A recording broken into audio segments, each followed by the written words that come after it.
There is a difficulty at the left articulating positive and engaging visions of the future that aren't about collapse. And people like Elon Musk, who have a future to sell, right? They have a future to sell, and we should not let them sell only their future in the marketplace. So if you want to think about organizing for post-collapse, I think you need to work out how to distribute the things you care about as widely as possible in the most equitable way possible, knowing that you know almost nothing about the world that comes afterwards. And that's the project, right?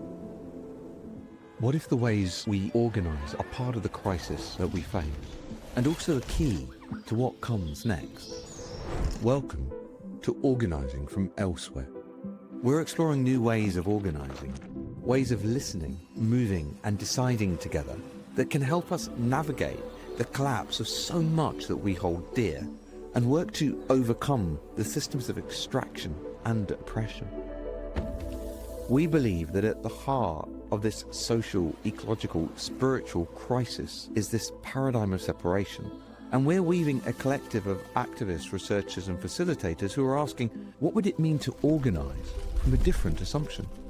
An ever-evolving, emergent experiment. Bridging the fields of science and consciousness. Decolonizing our thinking about indigenous knowledge. And developing thematic facilitation practices. To bring about much-needed systemic change. This podcast series works like a game of tag. Each guest is invited to become the host for the next episode and choose for themselves a new voice to enrich this exploration. Join us on a journey of reimagining how we work together in collectives, organizations and social movements. Listen into exciting and unexpected perspectives that have emerged when organizing differently. And stay tuned until the end of the episode, where we're excited to unpack and reflect on what has been shared. So take a deep breath and let's dive in. Enjoy this week's conversation.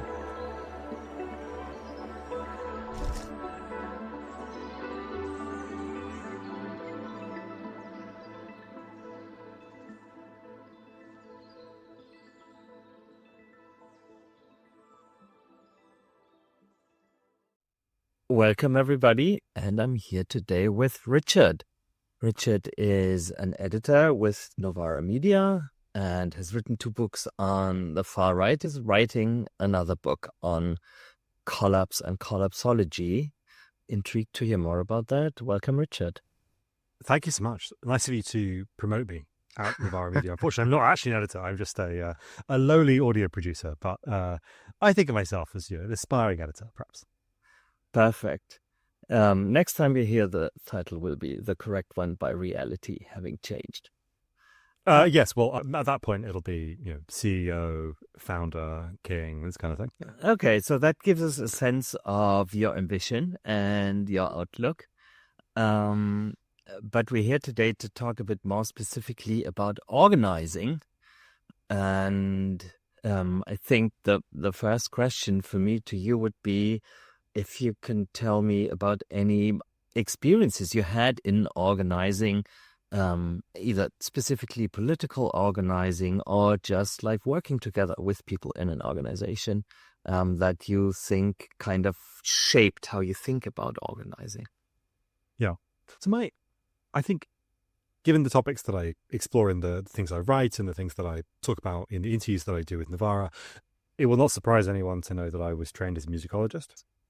And so what I did is I went to music college and I did a lot of organizing of musicians around, quite complex kind of tasks. Contemporary music is tricky to organize in because A, no one has any money, and B, the specifications for everything that happens are always like incredibly complicated and not particularly standardized. And therefore, it's not like having a string quartet or a single pianist and a singer where it's always the same. Every new piece has different demands. But more interestingly than that, I think, from the perspective of thinking about organizing in a deeper way, I was also involved at the time in attempting to organize that university, which had no real political dynamism to it at all. It's a very conservative institution. It's, I think, the oldest conservatoire in the UK. I'm not sure about that, but it's definitely the sort of top of the pyramid of conservatoires in the UK. And what that means is that it really attracts a very broad group of both international students and extremely posh students who had gone through this stack of music education that exists in the UK, which is mostly private schools, residential schools, and so on. And so I had sort of turned up to music college on the assumption that musicians would be a bunch of kind of political radicals of various sorts, who would be interested in sort of the wider world, in politics. I had this almost 1960s ideal of what a musician was and what a musician could be. And I discovered, much to my embarrassment, and I think retrospectively kind of just revealed my extraordinary naivety, that they were not like that at all. And in fact, they were not really very interested in politics. But I did fall in with a group of people who were, through the kind of classic maneuvering of kind of fancying someone who I met on a demo, and then being invited to a squat where they were staying for a time, and going to that squat with them, and then them saying, I'll be here again tomorrow. I returned the day after, hoping to see them. They weren't there. I returned the day after that. They weren't there. I returned the day after that. They weren't there. And so on and on and on. I never saw them again, but I did get a political education out of this experience. And so I was sort of thrust into it. And what I tried to do from them was organize the cleaners in my university. There were just 3 of them, very small institution. And although that process was very tricky to persuade people in the student body to get involved with, the prospect, the mere fact of it being possible that we would organize seems to have jogged the senior management out of its complacency, and they did in fact give the cleaners a pay rise. They did in fact renegotiate the contract, and so that was extremely easy in some ways. There was a very straightforward method that was employed, and that we got the much more experienced union organizers from elsewhere. We brought them to this much smaller institution. So people who have been previously working at UCL, which is a big university in London, people who've been previously working at Birkbeck, which is sort of the same. And we just brought them to this small institution, and they, threatened, not exactly in those words, but they intimidated the senior management merely by their presence. And that was pretty effective. And then I guess, if I sort of skip ahead quite a long way, the other substantial piece of organizing that I did, there was loads of various bits of interaction with the student movement.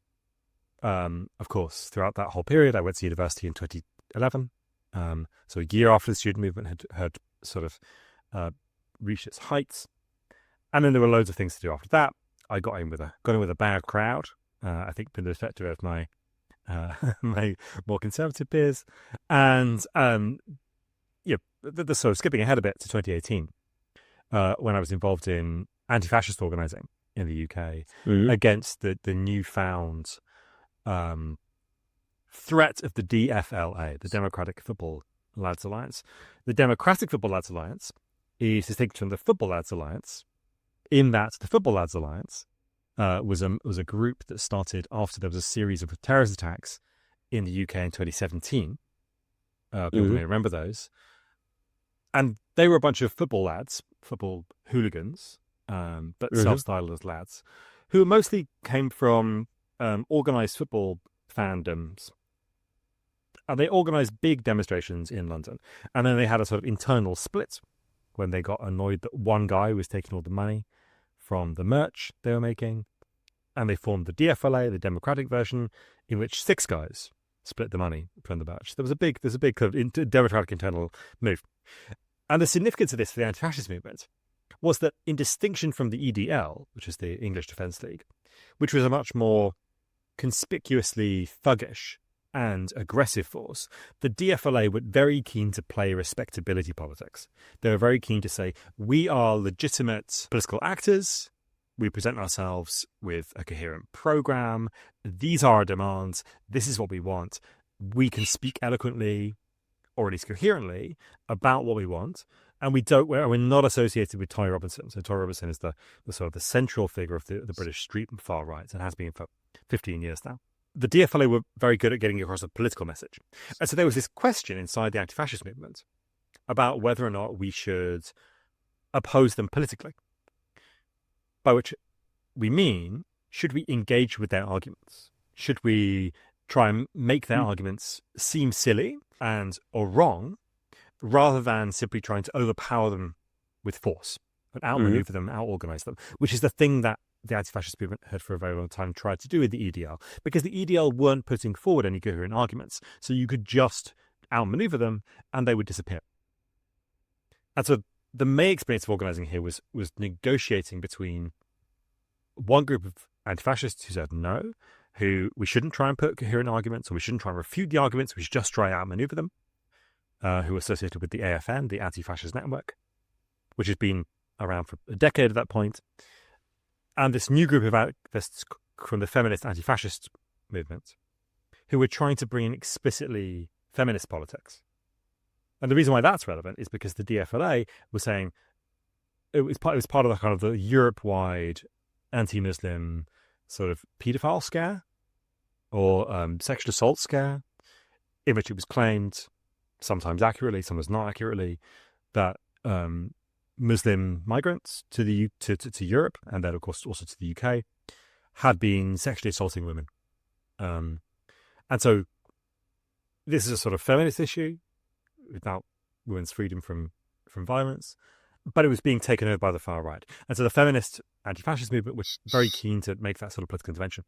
And ultimately, my assessment of that would be that although it was successful at doing that and the DFLA were driven off the streets, the long-term consequences of that intervention were to demobilize the anti-fascist movement in the UK even further than it already had been demobilized.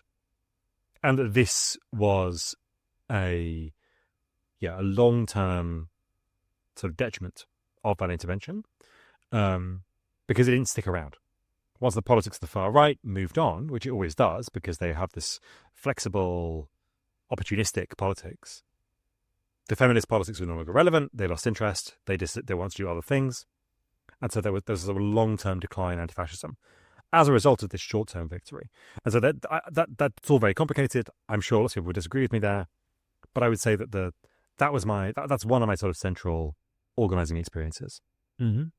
And can you tell us a little more about how that kind of tension between the different strategies was held, and how decision-making processes within the anti-fascist movement, or at least around this particular topic, what they looked like? I think that my impression, if I'm going to be really honest, is that a lot of the decision-making processes that people undertook were basically based on seniority. Mm-hmm. Seniority of various forms of charisma or power experience. So, and this is true for both the AFN side, that's the side that didn't want to make political arguments against the DFLA, and true of the feminist anti-fascists who did want to make political arguments. Both sides were dominated by particular people who, although they appealed to forms of horizontal organization, nevertheless made decisions more or less through small committees, I would say, but where the committee was basically beholden to them. Mm-hmm. So small groups of people who they would get together in other meetings, in side meetings, or just in the pub, or just in various kind of bits of the movement, who would then present a more or less completed plan. Mm-hmm. And so I think the decision-making processes seemed democratic. They seemed like there were assemblies held. There was lots of discussion, lots of negotiation, lots of large meetings where votes were had and so on. But if I'm honest, I think a lot of the decisions were made in small groups before those meetings, after those meetings, and then imposed upon those larger formations. The thing about anti-fascism is that a lot of the organizing is about just one day. It's about like what will happen on the day, and you do need an almost quasi, maybe this is putting it too strongly, but like an almost quasi-military style operation on the day to make sure no one gets hurt, or at least to make sure no one on your side gets hurt. Right? You need to have discipline. That means you need to have people making calls whose authority in the moment supersedes questions about the wisdom of that call itself. Right? You have to follow orders. Yeah. Even if the order is kind of wrong, because you need to stay together as a group, because in your large numbers is your strength. It's not that you can like fight with sticks, the anti-fascists, right? It's that there are more of you. Yeah. So coherence around any decision is better than losing coherence in search for a better decision. Exactly right. Yeah, that's very well put. Yeah. And I mean, this experience of a decoupling of the official decision-making processes and official decision-making spaces from where decisions are prepared or like actually made with lots of implicit power and like personal relationships that are being leveraged, etc.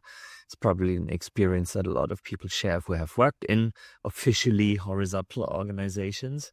Yes. But what in your example seems to be specific is this need for and experience with explicitly vertical structures in specific situations of confrontation, which everyone agrees on. Yeah. Yes. And that would be interesting to me, how the commitment to this form of organizing is being anchored in an organization that is outside of these organizations, at least like trying to be or purporting to be horizontal. Yeah, I mean, the tactical necessity of having vertical organization, hierarchical organization, even to use the analogy I was using before, like a military style organization, is agreed on by everyone. And through a sort of process of maneuvering, it was agreed that the side of the feminist movement, right, that was capable of just bringing all people to the streets because they had a larger appeal, because they're in fact better at organizing than the anti-fascist movement that had become relatively secluded or cloistered or sort of separated from the rest of the left. They're frankly better at organizing than them, and so they managed to make themselves the leaders of this process, and so they were all appointed there. I think also the thing is that kind of verticality was already in place. It was officially denied, and now and then it became explicit. And that was part of that meant that the transition was actually easier because it wasn't like there was some sort of new unfamiliar person. It was just like the person who was nominally not in charge was now actually in charge. Yeah. For me, it feels if I imagine to split my time between being in a situation with almost military style organization, which I participating in this fully understand and buy into, and then spending a lot of my time outside of this context in, for example, assemblies, and at least like officially working on more distributed and horizontal decision making systems, that it feels like two different modes or maybe cultures even of organizing that are meeting there. And I would imagine being in such a situation that I would feel that as a tension maybe sometimes. And I was just wondering if that's something that you encountered, or was the horizontal aspects of organizing so superficial that it's basically didn't touch on people's expectations a lot? So I guess the thing is that I would say that the horizontality of it was that it was always understood, for the most part, that it was possible to integrate information from across the movement. So what I mean by that is you could say things, you could say whatever you wanted, right? And that was taken seriously, often, that the thing that you had said was sort of relevant to the movement, and then it would be integrated or rejected into a plan that was, broadly speaking, organized by a small group of people. What happens on the day is that you get much more official forms of doing that. So on the day, for example, I was one of the sort of people on the edge. So along the edge of a demonstration, you need people going up and down to carry information from the back to the front. This is a big demonstration. This is maybe like 600-700 meters long. What that meant was that there were sort of official channels of speech, and my job was to go along and be like, "How you doing? How you doing? How you doing? How you doing? How you doing? How you doing?" to everyone along the line. And then integrate that information to be like, people are angry, or people are sad, or people are scared, people are like annoyed, people are thinking about that, people are worried about that group of people who just arrived in the side street, that kind of thing. But also to act as a little pole, a little node, so that could integrate lots of information and then distribute it as I saw fit. I think the main mediating experience here that allows you to move seamlessly from relatively horizontal to fully vertical is fear and the conjuring of the possibility of violence, which felt very real. On the day itself, I seem to remember that we were actually helped out by the fact that there was another group of people called FLAF. So football lads and lasses this time. So not just football lads and lasses against fascism. So that was an anti-fascist group. But the problem was that they dressed and came with like football insignias. Yeah. And they kind of dressed in all black, kind of like the people we were there to oppose were. And they at one point appeared out the side of the demonstration. Yeah. And there was mass panic. It was like, oh my God, they're here, the fascists are here. But it wasn't. It was people who were on our side, just who had a very different aesthetic from us, and who were very friendly, who were very like charming and so on. But that experience of fear, I think, managed to solidify the crowd around the imagination that there really is something like out there that we need to be collectively kind of worried about. Yeah, that makes a lot of sense psychologically, I think. And I mean, what in all of what you said also shows up, and where this example of the group that is actually an ally, even if they don't look like one, also kind of nicely points out, there probably was a strong sense of us versus them, a strong sense of we, the anti-fascists, are united in a way towards this like shared enemy. And I'm wondering how that kind of connectedness between people felt. Is that something that was nurtured in the organizations for a long time, or was that also very much heightened due to the like stress of the event? So how did that feel?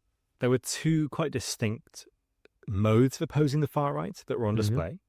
So the AFN, this movement that had opposed the DDL for a decade at this point, and it got very good at that.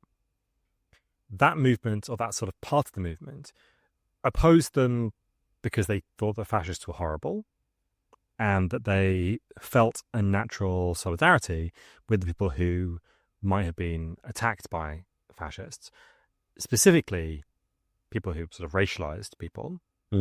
But there was another quite different version of this, which was that there was a group of feminist organizers who felt themselves to be the kind of person who the fascists were implicitly attacking, but who were also in this very complex situation where their ostensible vulnerability as women was being conjured by the far right to justify attacks on Muslims.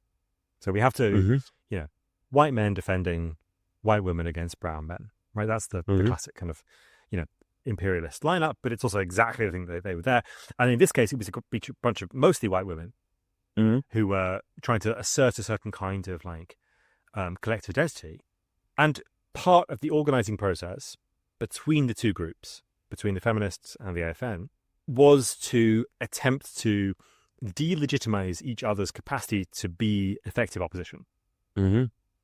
Which is why the coalition was so fractious, was so difficult, was so like complex, and why it fell apart immediately after the, well, not immediately, but like a few months after the task had been accomplished, and why there really wasn't a sort of follow up.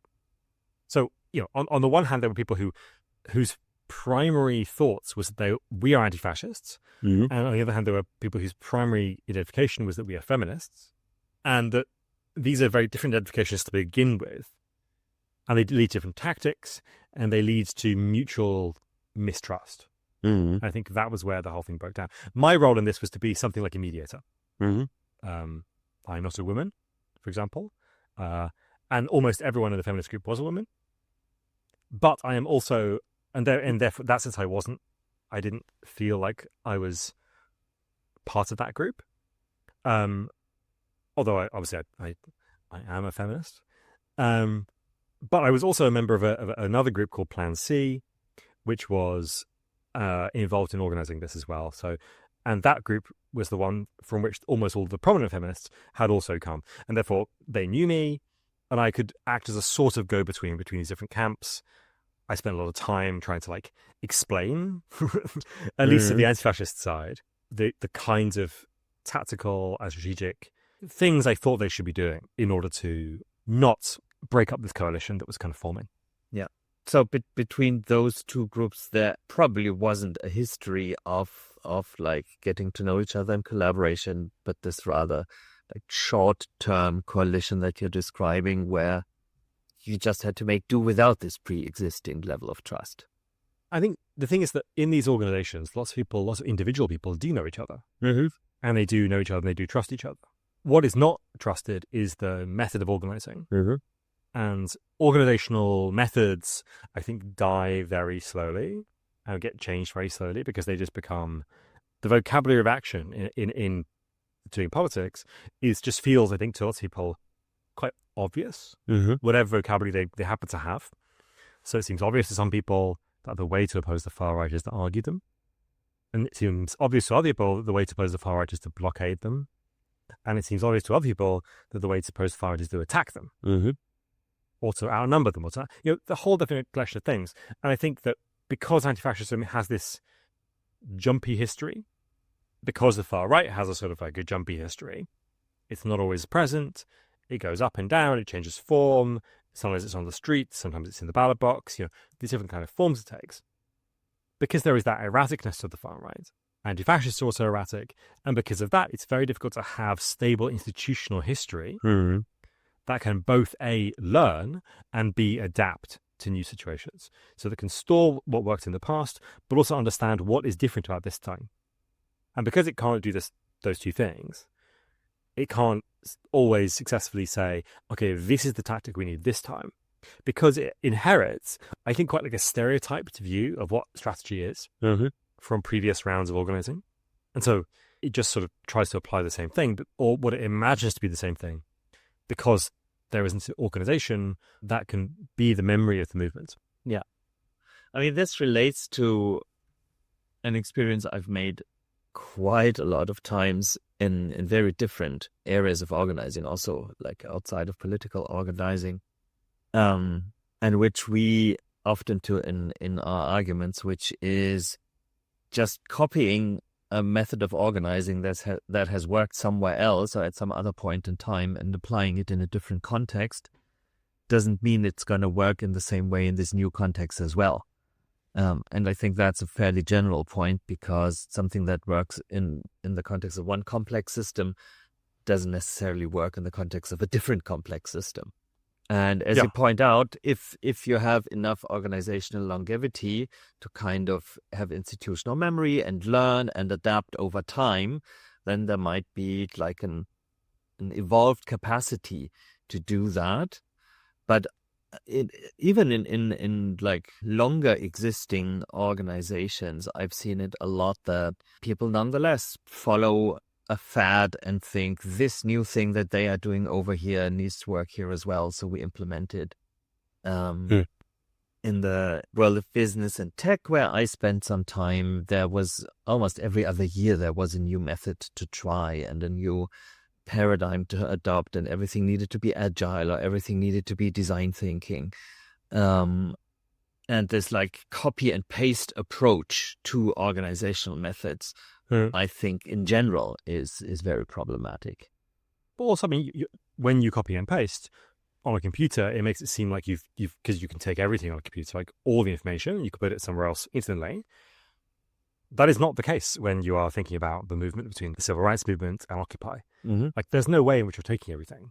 In fact, you're not even taking all the sort of formal elements. What would you then say? Specific elements of this form of organizing, or the overall shape, or is it the story that is being reused? So what would you say is being I would reused? imagine it's actually much less than even a particular kind of level of formal structure. I'd imagine it's something like a story. So it's something, and of course you're always doing it as a repeat. So in Occupy, you are trying to attain the kind of moral clarity that the civil rights movement has attained in the US, right? So you're trying to say, oh no, we are just an extension of this same thing that everyone now, in the year 2010 or 2009, everyone now agrees, apart from some real fruitcakes, that the civil rights movement was good. And so by appealing to this like mode of organizing, we are also like, assuming that kind of unproblematic, post-political kind of status in American politics. Now, the problem is that nothing has that status in politics apart from the civil rights movement, because it's really the only thing that, at the end of Jim Crow and so on was a good thing. Yeah. But yes, by trying to bring in a collection of formal techniques, you're also trying to bring in a story of legitimacy from the previous movement, which just doesn't make any sense, because like you're not going to be able to do that. I don't think that means it's doomed to failure or anything. Lots of things work in different contexts. That seems like very straightforward. People have voted in lots of different ways, but nevertheless, voting still works in lots of contexts. Yeah. I mean, the question always is which parameters of the context are changing and what impact does that have on the thing that you are using, and how greatly do they vary, etc. And then also just methods get adapted, like might mean something in one particular case and look very different in another one in terms of how you actually implement it. Talking a bit more about these organizing traditions or taking ideas and formal methods or just stories that have been implemented elsewhere, do you see, if we zoom out a little, any other like interesting continuities, interesting, if you will, schools of thought about organizing that have survived for a long time that are still influential? I mean, there are loads. In my own experience, maybe I can talk to some more about anti-fascism, which I think is a kind of interesting history of organizing. And one thing that's really strange about anti-fascism is that from the 1990s onwards in the UK, I think anti-fascism imagines itself to be a minority pursuit, which is very strange, because by the 1990s, everyone's anti-fascist. Like, there is this real consensus around how bad the Nazis were, and they're not coming back, and we don't want them back, and so on. Obviously, at the same time, the BNP, there are members of the police force that are in the BNP. That's kind of widely known scandal. It's illegal for the police to be in the BNP, and yet when the BNP membership lists are leaked, it's found out that there actually are loads of cops in there. That's obviously, that suggests that anti-fascism as a position is not widely or universally held. But I would say that probably, apart from very rare exceptions, it actually is the guiding principle of much of the organizational structure of the post-war settlement. Obviously, in Germany, it's literally the constitution. The same is true in Italy, although not quite to the same extent. It's certainly illegal to organize as a fascist in Italy. It's obviously illegal to do pretty much anything that even looks like fascism in Germany, and obvious reasons. The same is true of the UK, that it bans various forms of hate speech. And what this means is that this field of contestation for anti-fascists, I think, is misunderstood for a very long period. I think, to some extent, it's still understood. There is this famous chant: "Who protects the fascists? Police protect the fascists." But this is to really misunderstand what the function of the police is. The function of the public order police is to keep order. They don't care what your politics are. They just want Piccadilly Circus to carry on running as a grand marketplace. Right? They want it to be calm so that tourists can take photographs. They want Trafalgar Square to look sort of bubbly and exciting, but not like it's their politics going on there that's going to be disruptive. That's the fundamental job. And I think anti-fascism has been hampered by failing to appreciate the extent to which liberalism has gotten hold of a lot of the parts of the British state. This is now going backwards, so it may well be that there is, in 10 years' time, it is actually true that the police do protect the fascists, that they are in cahoots with them. Certainly not impossible, but I think it's a misunderstanding of the kind of the stakes and the field. But of course, it's part of the cultivation of a collective identity as anti-fascists that you are in some way deeply radical, that you're fighting against oppression, and that is not that's not the majority opinion. And so I think the organizing tradition that I would point to in anti-fascism is this kind of assumed position of the outsider, the contentious outsider, even as liberalism in the late 90s had like the strongest anti-fascist constitution I think it's had for a very long time. There are exceptions to this, of course, as a National Front and so on in the late 80s. So it's not long since there has been an explicitly pro-state, and the state kind of likes it, fascist movement of the UK. It's not like it's distant memory, but it's not the dominant paradigm. And so I in terms of bringing things around, that's the sort of the continuity I would sort of point to, is this imagined status of anti-fascism as being radically outside the parameters of normal politics. And that for you is like connected also to a specific tradition of organizing from that role of the outsider. Yeah, exactly. So what you're trying to do, if you're the role of the outsider, is to actually not produce a mass movement. And this is my impression, people who I've spoken to who sort of embody this tradition, is that you sort of don't believe that people in general are opposed to fascism. Just sort of like, maybe they are, maybe they are. You know, it's not clear. And so we have to do this alone, in small groups, in small cliques, or we have to physically fight them. We have to find out where they are, and we have to defeat them. And very clearly, the problem with this is that you end up doing that, and then the state really dislikes you. Mm-hmm. I'm not saying that you could have had like some sort of compact with the state. I'm not saying that. But there are other forms of wider community-based organizing that are A, less contentious, B, mobilize an instinctive form of anti-fascist resistance that does exist widely in society, and C, don't get you in trouble with the state in the same kind of way. And so there's a kind of a radical, there's a kind of an attempt to become always more radical. Mm-hmm. Yeah, I think amongst anti-fascists, and this produces effects where they marginalize themselves in unproductive ways. Yeah, and that process probably has a very strong path dependency. So it's a process of increasing radicalization, marginalization, and one that probably very rarely goes back to like broadening the appeal again. Or in the example that we talked about earlier, where there is a coalition that broadens the base, at least temporarily, it's very fragile and it doesn't like hold for long. Yeah. And the thing is that there are times when the skepticism about the state's commitment to anti-fascism is warranted. And there's one particular case in the thousands where lots of people are basically like sent to jail for very long periods of time for doing anti-fascist work. But the thing they're trying to do is they're trying to, allegedly, confront the fascists in like a physical way. And that seems to confirm that the state is against anti-fascism, even though what they're really doing is going to go to an organized fight. Right? Yeah. And the state doesn't want to go to organized fight. But the point is that there's like a physical element, and the way that the anti-fascist movement responds to that is not by saying, oh, maybe we don't need to do this physical resistance stuff.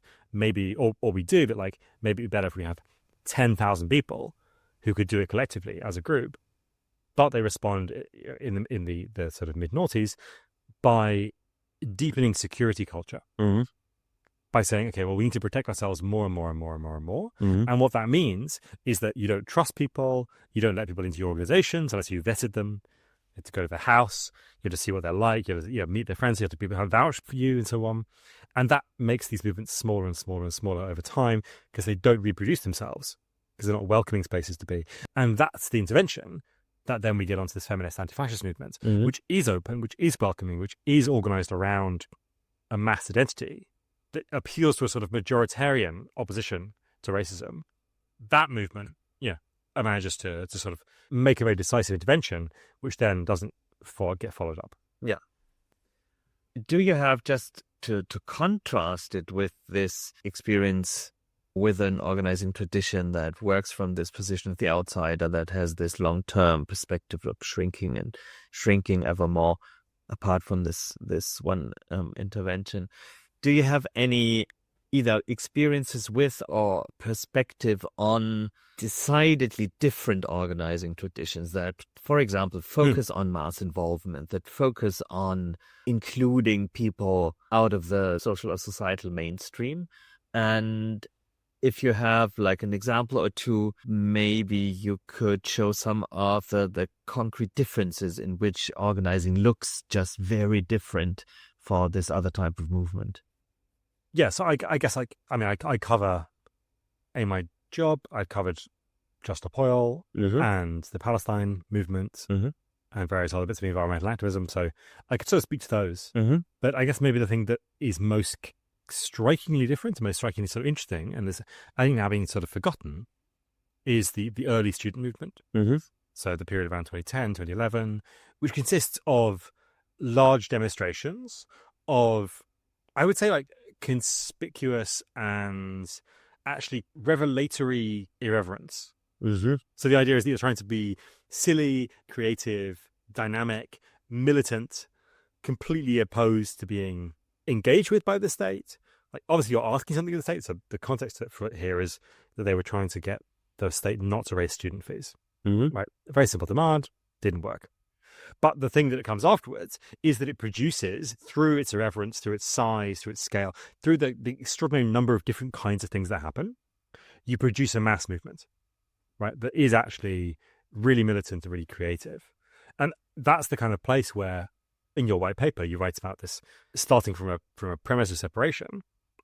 That's the place that I have felt in my life the greatest release from that separation, the greatest feeling of an exuberant collectivity, a feeling of comradeship, right? That's the place where I felt this infinite feeling of possibility. And it sounds very silly in some ways, I think, looking back on it, just to be like, oh yeah, we're going to set the sky on fire and we'll have communism tomorrow. That was the kind of the feeling of it, because it's actually just a series of relatively low level public order disturbances, right? that don't change the policy of the Tory party and don't manage to change it really in any distinctive way for 14 years. But it feels absolutely revelatory. And I think that is the thing that the security culture of anti-fascism really struggles to get to. It has its own adrenaline, it has its own violence, it has its own intensity, but it is the intensity of threat, of fear, rather than the intensity of like sudden lease of life, sudden freedom. Which, you could point at any number of things. You could point to March 26th, which is this massive black bloc demonstration, like the ones they have in Germany. You could point to, obviously, the original collection of student protests that take place in 2010. You could point to the occupation of the University of Sussex, and just like the feeling of that day just flowing across this campus, reclaiming buildings basically for the movement after a very long occupation. You could point to all these things, and they're all immensely exuberant. And that there is a real deep feeling of comradeship that emerges from those things. It sounds very similar to the experiences I had in early 2019 in the early stages of the larger scale XR protests.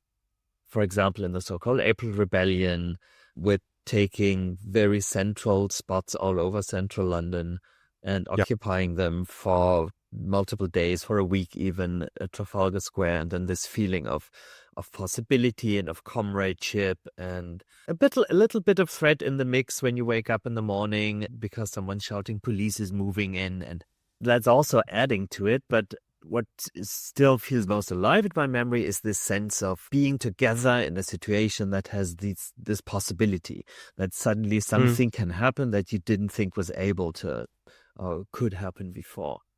But in both cases, the movements were politically not very effective in the end. And a question that we ask in the white paper and that I've been asking myself ever since these experiences is there anything in the way we organized, in the way these movement waves happened internally, so not crackdown of the state or bad negotiating positions in terms of relative strength or power, but in the way that we organized in these moments that has also contributed to the movements being weaker or less resilient than they could have been. And so question to you, do you think there is something in the way we organize that limits what can come out of it? I mean, I think there are many things, right? So not with the anti-fascist thing, because I think that's actually quite separate, because it succeeded. Right, like we did manage to get the DFLA to disband.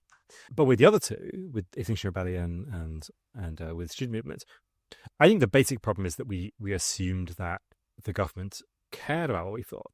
There is almost a kind of liberalism, I would say, even in the most radical of these actions, that assumes that the state's function is to govern with respect to what the people want. And this is not true at all. So, like, in that sense, again, not to say that the state is like fascist or the state is like authoritarian or so. It's just not responsive to, or at least the Conservative government was not responsive to this kind of pressure, because they don't care about these people. They didn't care about the lefty students. They don't care about like the people who will vote Green in 2024 and possibly beyond, right?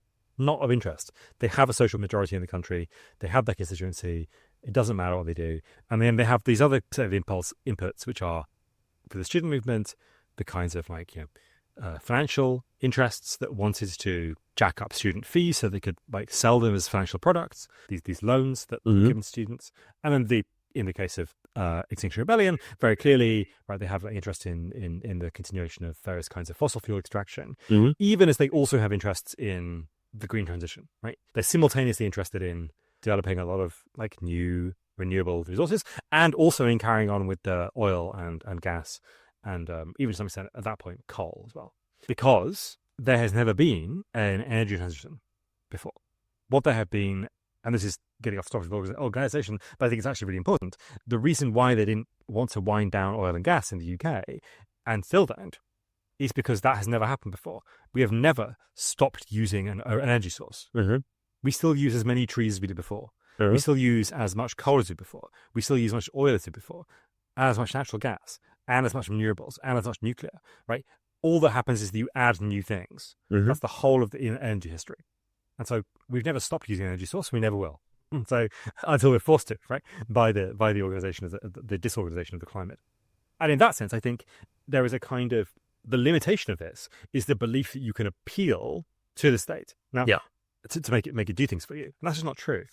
Now, XR is much more like the anti-fascist movement in its attempts to jam up the courts. And not that the anti-fascist movement was trying to get arrested.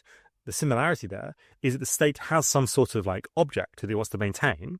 In the case of anti-fascism, it is social order in central London. In the case of the XR protests, the thing the state is trying to maintain is its court system and the function of its court system. And both protests like directly challenge that and try to say, this thing, we will attack this thing directly without appealing to you in any way. We'll just attack this thing if you don't give in to our demands. The problem is, of course, that it turns out the state is actually not that bothered about mass arresting people, at least in certain phases. Right? When you have a very right-wing Met Police Commissioner, when you have a very right-wing collection of judges, when you have a very right-wing government, it doesn't really bother them at all. So they just process them, and then you get the situation you're right now, where Roger Hallam is in prison for 5 years. Right? Like this is the kind of turnaround that you get. And so the limitations of the organizing are simply that the state is not interested in listening to you, which I think is a very different diagnosis of organizing than I think in the white paper. And if I may say, I think you're diagnosing a different problem. The question that you answer in the white paper is not why does not organizing work? Why haven't we succeeded? The question is, why is organizing painful or like bad to do or like upsetting or like why do our organizations fall apart? Which is not the same to say as saying why don't they succeed. Lots of organizations stick around for a very long time and fail and don't achieve their goals, right? That's a really good point. I think, I mean, what you've been clearly describing is an assumption that is built into like high level strategizing in these organizations. For example, XR, that is just not true. The state is not listening. That's not what it's there for. So any demand, any attempt at a conversation with it will just not lead to anything. Well, I mean, sorry, I didn't mean to sound that pessimistic. I actually do think the state does listen. I think that the Conservative government in 2019, backed by oil lobbyists, with a right-wing police commissioner, with was not interested in listening to you. Not to say the state will never be interested or like there's no conversation to be had with it. Clearly there are conversations to have with them. But I think what both XR and the anti-fascist movement demonstrate is that if you want to have that conversation, you better have something in your sights that the state actually cares about. And it's not democratic legitimacy. You need to have some actual leverage, some actual means of making the state listen.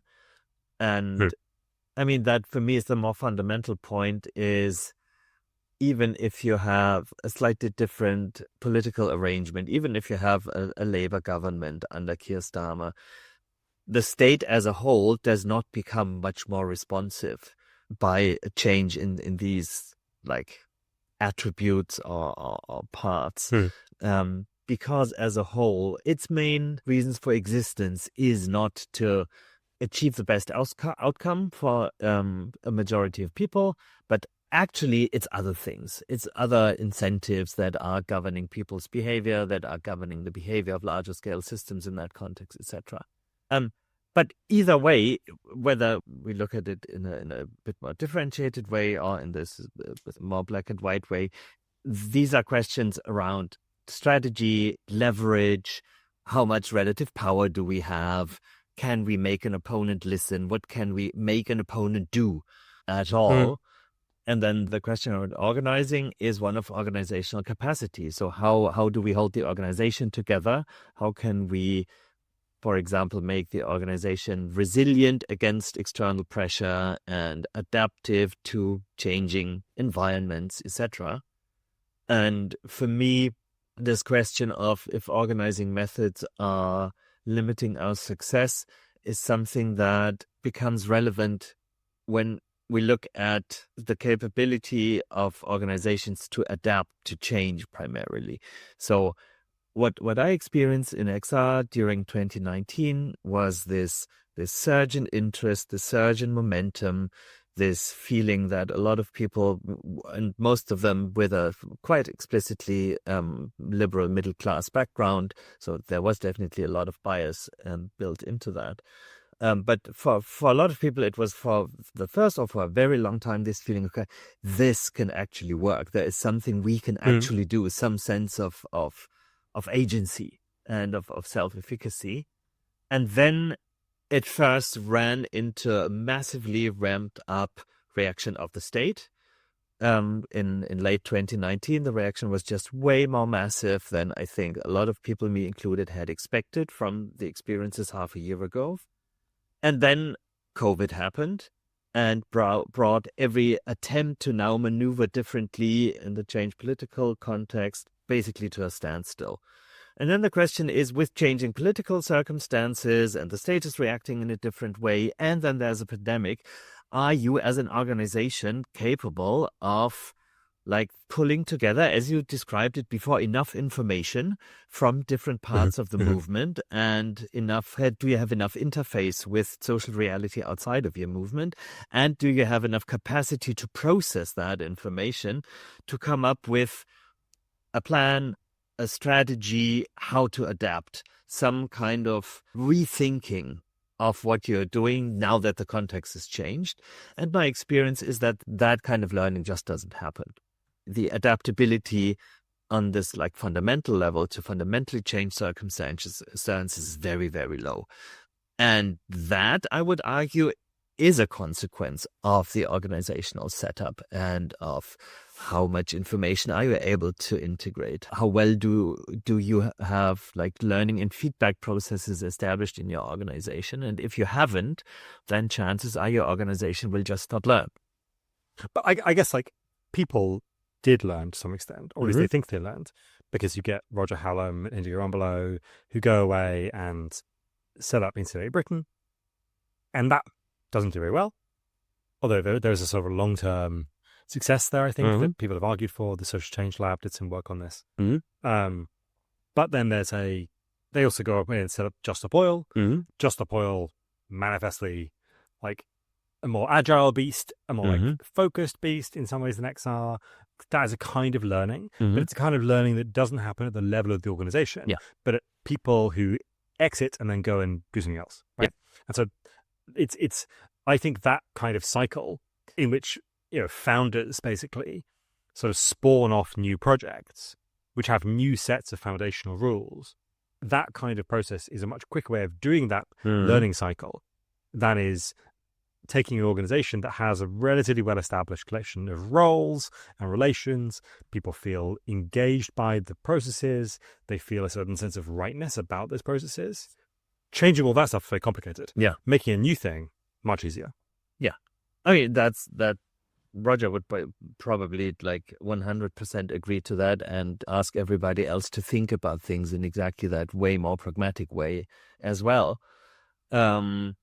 For me, I think the question is more for the things that we are thinking about in the white paper is, are there ways in the very early stages of setting up an organization, of laying down some ground rules or principles of working together, maybe even before it's become an organization when it's just a few people in the room, that set the organization on a different track, so that it's not, you build this enormously complicated system of roles and mandates and decision-making rules that is actually almost impossible to change once it's established itself. So it's a very strong path dependency. Is there a way to set things up so that they stay more agile, more nimble, become more resilient? And for me, JSO in one way is an example where I think that has happened because the organization is more focused, is smaller. I think the core membership of JSO is way more coherent than it was in XR. And that enables it also to be more radical and to stay more radical and to avoid, at least to a degree, this mainstreamization through growth of the organization. So in a way, I would say maybe that's also a learning from XR. So the basic hypothesis of the white paper is to say, if we start thinking about ways of organizing, methods of organizing, not from the assumption of separation, basically everything we talked about is about groups that have different interests, have different perspectives, have different backgrounds, and then they need to come together and negotiate and build coalitions, and they are fragile, and there need to be mediators like you and go-betweens and everything. Is there a way to start from an assumption of togetherness, of connectedness, that is so deeply baked into the organizational culture? I don't believe in that particular concept, but it might be a nice analogy here in the DNA of the organization. You don't believe in DNA? Radical. It's complex, as always. I don't think that in human organisms, DNA actually determines things to the degree that we usually simplifyingly think it does, and in organizations even less. But still, there is something like a core set of principles, like a core set of practices that forms the social space.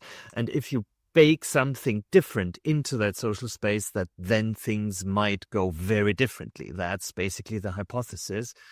And the question is, do you think that's a plausible perspective, or do you think that's just totally naive? No, I think it's a radical perspective.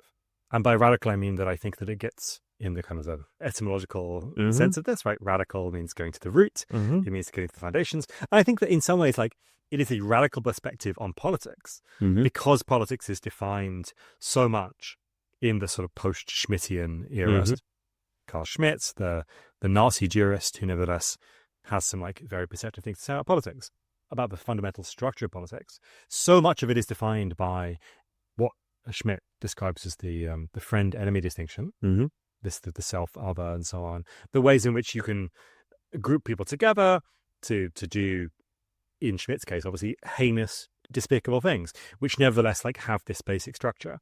And I think that despite ourselves, despite, as I was saying, widespread opposition to fascism, something like that friend-enemy distinction is everywhere. And politics, I think, is basically a sort of a friend-enemy thing. Not always, not forever, but it is. And that's why it's radical as a perspective, because it tries to, I think, immediately dissolve that friend-enemy distinction, as far as I understand it, at least insofar as it tries to make the friends all agree to each other. And there's a kind of sliding scale. Like I'm kind of interested in how much togetherness you're interested in having. Right? Let's say you're taking a rental struggle, right? A struggle to bring down rents. Now, very obviously, as everyone can see, there are two groups of people involved in this. People who take the rent, people who give the rent. People who are obliged to give the rent, they want the rent to be low. People who take the rent want the rent to be high. Right? That is very straightforward. And so there's an objective tension. And like, when you're thinking about this organizing principle of togetherness, who are you including in your togetherness? Are you including people who have to pay rent, or people who have to pay rent and their allies? Or are you including also the landlord? Are you including? And so I feel like although you're starting out from a very radical principle, there's a moment of like lack of clarity, at least for me, about who is supposed to be included in that. Definitely. And I think what happens if you don't take that seriously, and if you don't recognize the moment where you are implicitly making political decisions or taking a political position by including or not including people.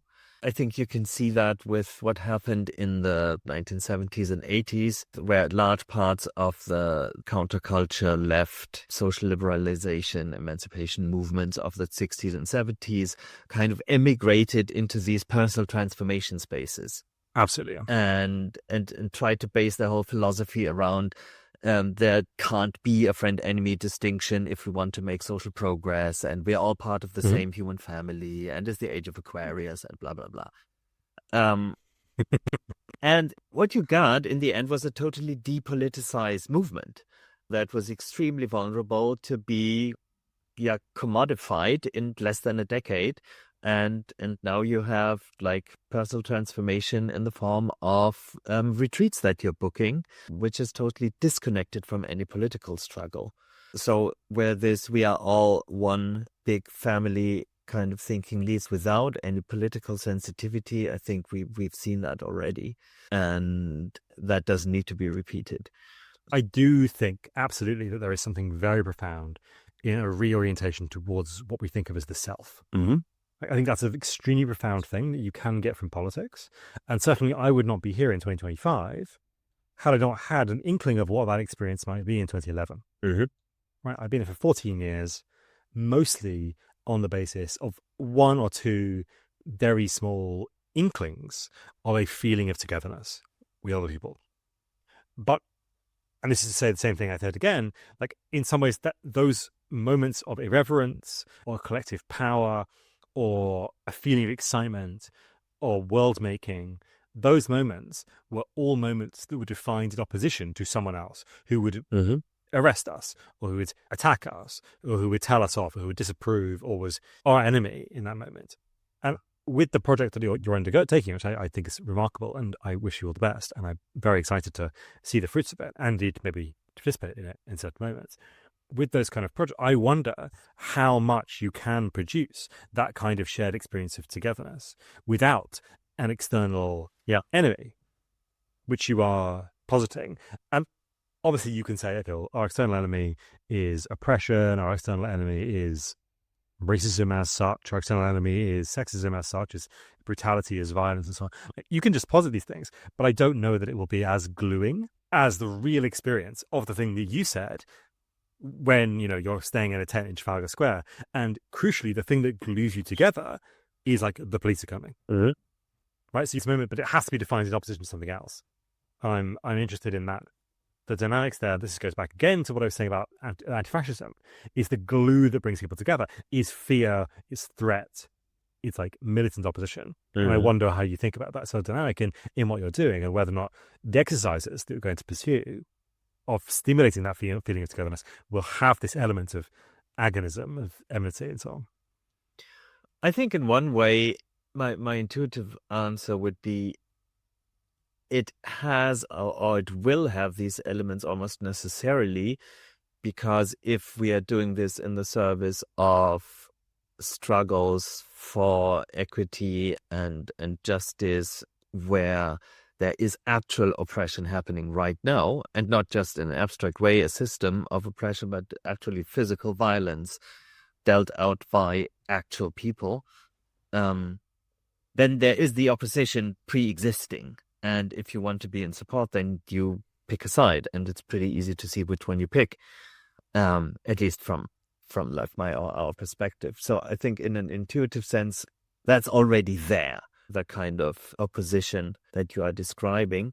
And then I think on a more abstract level, if you take this idea of separation being a problem at the heart of how we think about the world or how we deal with the systems that are around us, and separation not in the sense of, there are always system boundaries, but in the sense of you ignore that at the same time there is you are part of a causal web and you are part of larger scale systems, and you are ignoring that fact and focusing on this, what's within the system boundary and the system boundary at a specific level in this hierarchy of systems. If you say that's the core problem, this narrowing of focus, and what we need to do is widen the focus, understand that we are part of bigger systems, understand what role we play in ecosystems, in social systems, and how we ourselves are dependent on these larger systems in order to survive, are dependent on the climate being in a certain bandwidth of possible states, for example, then anything, any system, any strategy that works against this recognition of connectedness and recognition of embeddedness and recognition of the boundaries that imposes on our behavior, anything that opposes this or undermines it or obscures it, that's the enemy. So it's a bit like in the we had this example of Germany's like built-in anti-fascism. The enemies of democracy don't, in like German understanding, don't deserve the same kind of protection as political actors that operate within democracy. So you have this idea of a democracy that can defend itself. And I think what we're implicitly arguing for is something like similar to the slogan, life, we are life defending itself. This idea of if systems are actively undermining this interconnectedness between us and nature, then it's these systems we need to be working against. Yeah. I've been thinking a lot about that kind of like very pure antagonism towards division a lot, because I'm trying to, at the moment, write a book about collapse. And the point about collapse that I'm trying to kind of get to is that I think collapse is sort of a moment, and it's certainly a figure that we get a lot in this environmental world. I mean, I think someone from XR gave me a badge that just said collapse aware. And I felt like I was being inducted into this sort of quite a nice club. Not that I think collapse is certain by any means at all, but nevertheless, there is a feeling about collapse that the significance of it is that it disintegrates the largest scale niche systems of meaning that we have available to us. And so we sort of end up disoriented in a quite literal sense. Right? We end up being unable to orient ourselves in the world, unable to describe what it is that we are doing. And those systems of meaning, as they fall apart, disintegrate, throw up all kinds of chaotic productions, chaotic sort of symptoms in a moment's disarray. And so the question then is like, how do you find orientation? And one of the principles that we've sort of come up with, and we're thinking with the person I'm working on this with, is to think about what we describe as the communist core. And the communist core is like a transportable object. So you could say, okay, how would I like smuggle out a value of universalism from this immensely elaborate global system that we currently live in, which is actually pretty good at sustaining the wish for universalism, even as it actually frustrates its realization. So you have massive international solidarity for Palestine, for example. But at the same time, you have logistical systems and global supply chains that directly frustrate the organization of the global working class at the same time. So we have this system of universalism, but we have this wish for universalism. The question is, strategically, if you think we're going to go through a collapse, how do we smuggle out this norm, this idea of universalism, through that difficult period so that it can be seeded into the future somewhere else? And exactly the thing you're saying, antagonism to the thing that divides us from our entanglement with the world, that as like a sort of a summary or like a pithy little kind of like maxim is one of the ones that we sort of come across as a kind of candidate for a kind of seed that could develop the meadow of communism after the collapse. Yeah, that's super interesting and something to look into more detail in perhaps another episode, because I'm realizing we have been talking for quite some time now. I think what I'd like to bring this back to is, again, this question of what does that mean for organizing in not necessarily a political context, but that's mostly what we're talking about here. How would you look at organizing around this communist core? What would be your approach to, you're able to smuggle it out, and then what do you do with it? How do you build around it? Do you have developed any ideas around that already? So in some ways it's not organizing, because what you're trying to do is to find a thing that you can transport into the future to give to people who are not you, to nevertheless sort of orient themselves. One of the analogies that I've been toying with, but it makes me sound completely like just absurdly grandiose. So I'll try and make that implication explicit so as to dismiss it. Mm-hmm. Is think about Aristotle. So Aristotle is a writer, right? Whose work is mostly lost. We actually don't have most of Aristotle's work, but we have the bits we do have become extremely influential on the formation of early modern philosophy in the form of scholasticism. He's referred to as the philosopher in monasteries, where there are only two sources, really. There's Aristotle's work and some other attendant Greek philosophy, and then there is the Bible, of course. And there are bits where they're like, oh, Aristotle didn't really understand this because look what Jesus says, and there's kind of there's lots of debates they have amongst themselves about his status. But the point is that he is immensely influential in conditions he could not possibly anticipate. Right, so he is influential over people who he has no real relationship with, right, and he can't even really fathom. So he's influential over a collection of like people whose job it is to study a religion whose founding premise is like something that doesn't even exist in Aristotle's world, which is monotheism. That might not be true. It's possible that Aristotle was aware of Jews, but that's whatever. The point is that the point is generally stands, right? The medieval Europe is not the terrain in which Aristotle thinks he's going to work on. And so if you think about organizing for a post-collapse world now, or the kinds of things you would have to do, you basically need to like produce a lot of books, like physical books, that contain extremely legible but beguiling things for future people to read such that they can be influenced by them. And then you need to distribute those books extremely widely. Books are very durable objects. Obviously, you can burn them, but you can keep them in a box for 500 years and they survive. So if you want to think about organizing for post-collapse, I think you need to work out how to distribute the things you care about as widely as possible in the most equitable way possible and comprehensible way possible, knowing that you know almost nothing about the world that comes afterwards. And that's the project, right? Like if you're going to think about organizing post-collapse, then it's not really about concrete situations. It's about developing something heuristic that is abstract and adaptable enough that it makes sense in all situations that it will encounter, but that it always points people back towards the achievements of universalism. Yeah. Even though we never managed to make it happen in this society. So that would be basically developing memes that do well in an environment that you don't know. Yeah, exactly. In your understanding of that, would that mainly pertain to ideas, theories, like, I don't know, Aristotle's theory of art and the theater that was like influential throughout early modern, post-Middle Ages art all throughout Europe? Like unity of place, time, and action and things like that. So really the idea encapsulated in a book read by specialists. Or would you also see things like specific skill sets or ways of doing things, like rituals, for example, that could be transmitted? Okay, now you got me really thinking about this. This kind of like form of devious influence over the far future.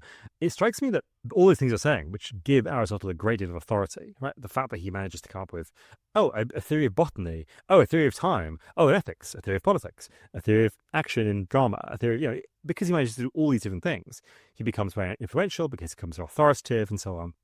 Probably if you were going to smuggle out a communist core into the future, one of the best things you could do is forge a new Aristotle.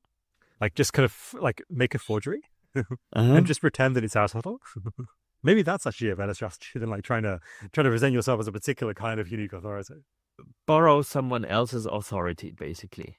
Yeah, exactly. Yeah, that's an interesting strategy.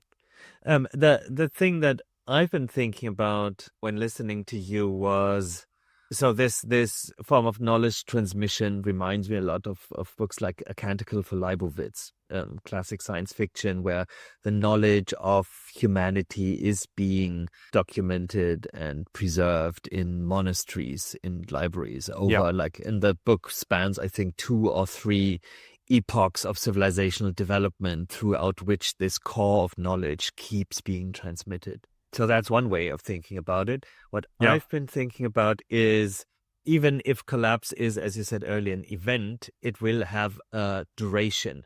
And throughout this duration, people will have a very hard time in general to survive, to coordinate, to not be constantly overwhelmed and stressed, that have like islands of calm. And I think for all of this, it will be extremely important to have specific skills. If you are a trained meditator and are able to be happy regardless of circumstances, that will be a big plus in that situation. Yes. But also if you are living in a neighborhood and you and the people around you are able to get together and coordinate mutual help, will be a great plus. So what I'm wondering is there something to transmit, to prepare, that is not only a time capsule for the far future, but is a tool for next week? Yes, I think so. But they're quite antithetical in some ways to the kinds of things that I'd want to transmit. Mm-hmm. So I've been reading as a preparation for thinking about collapse and doing this course I'm doing and for writing the book about Ibn Khaldun. Mm-hmm. Ibn Khaldun, people might know, is a writer. He's born sometime in the 14th century. And he travels around a lot. So he's sometimes in what we think of as Tunisia, sometimes what we think of as Algeria, sometimes he's in Spain. His family, crucially, has one of these families that in the Muslim invasion of Spain has done very well for itself and then become very, very powerful. And then about 200 years before he's born, they have to leave Spain because the Spanish do what's called a reconquista, so that the Spanish Christians come and they take over Seville again, which is where his family was prominent, or they threaten it rather. So he goes back to forth. He's a sort of man of the Muslim medieval period Mediterranean. And he has this theory, which is basically that there is a sort of cyclicality to history. So the dynasties rise and they fall. And the reason why they rise is because they are able to be very cohesive. So he has this word asabiya. I think I'm probably pronouncing that wrong. Obviously, it's in Arabic. So he has this word that's often translated as group feeling. So the people in the desert are strong and they are tough and they have this group feeling. They really believe that they need to have each other's backs. And you can see why. It's really tough to live in the desert. And then they charge into town. They take over the town, which has become fat and lazy and decadent and so on, and not socially cohesive. They take it over. They become the new rulers. And then what happens?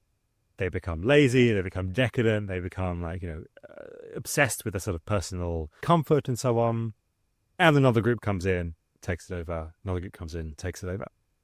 And so if there was a kind of a norm, the reason why I'm thinking about this is in terms of post-collapse, if there is a norm that produces success for small groups of people, I think it is basically social cohesion. Mm-hmm. Forms of tough togetherness, which crucially are not forms of universalism. Mm-hmm. Right? You have to not believe, if you want to survive in difficult environments like the desert, like the steppe, Central Asian steppe, where the Huns come from, where Tamerlane comes from, where the Mongols come from, these very brutal conquerors who nevertheless have a great deal of success. If you want to survive, you have to not be a universalist. And so if I was going to, this kind of self-help stuff you're talking to, mutual aid is great and very effective. But when it works, it is rarely universalist. And that's the kind of the difficulty and tension in trying to advise someone about, survival in a difficult environment, is that you have to advise them against things that you think are really deeply true, which is something I think universalism is deeply true. And so there's a tension. Yeah. And it's a tension that we will not only not resolve within that podcast, but probably not resolve in time before it starts to play out in real life. Yes. And with some luck or bad luck, depending on the perspective, we will watch what happens when it happens. I think this tension is something that I've been not thinking about in explicitly these terms a lot, but that's kind of in background.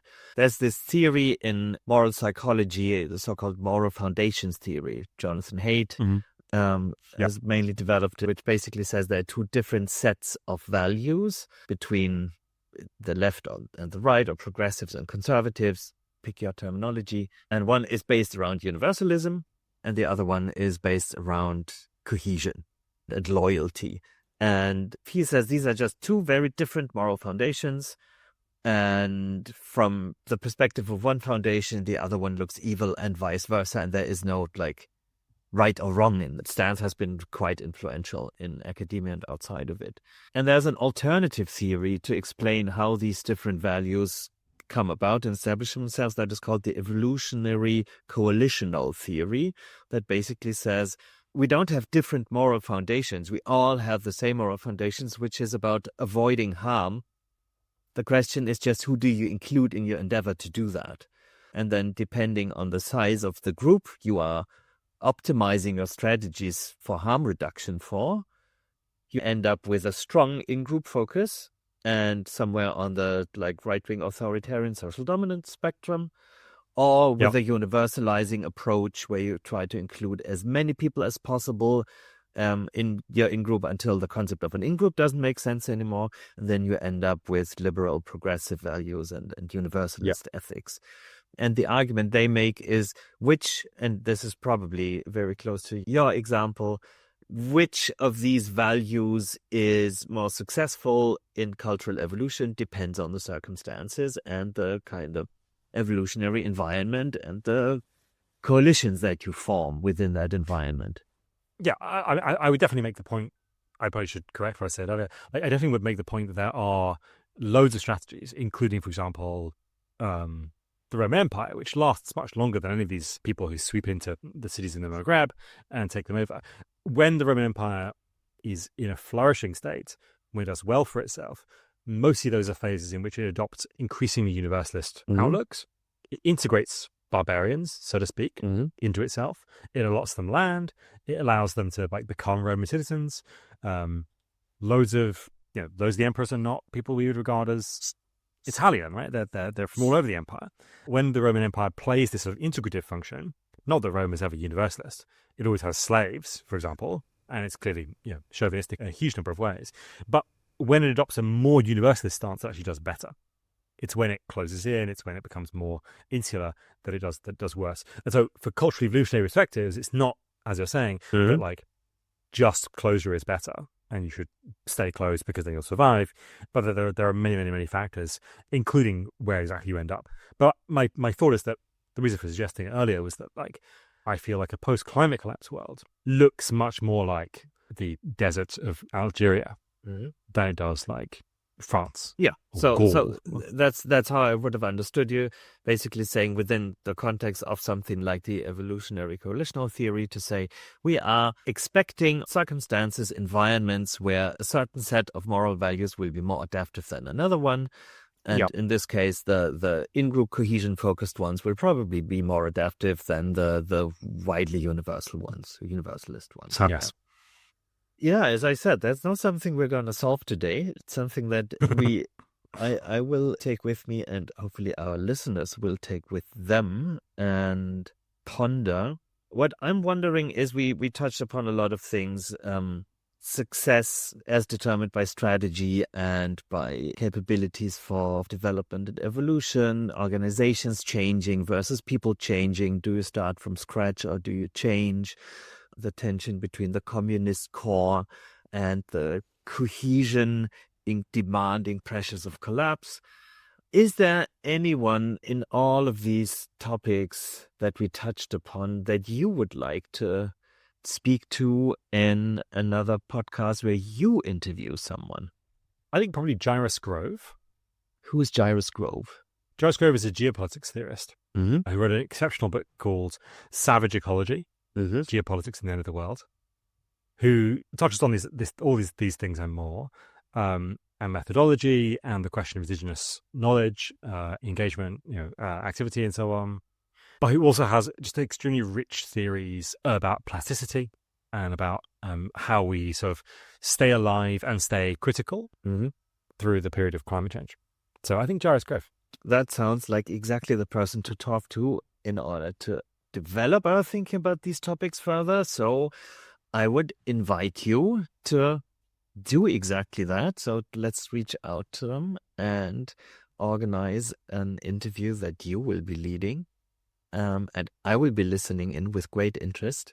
For today, Thank you. That mind expanding and leaves me, as every good conversation does, with more questions than I started it with.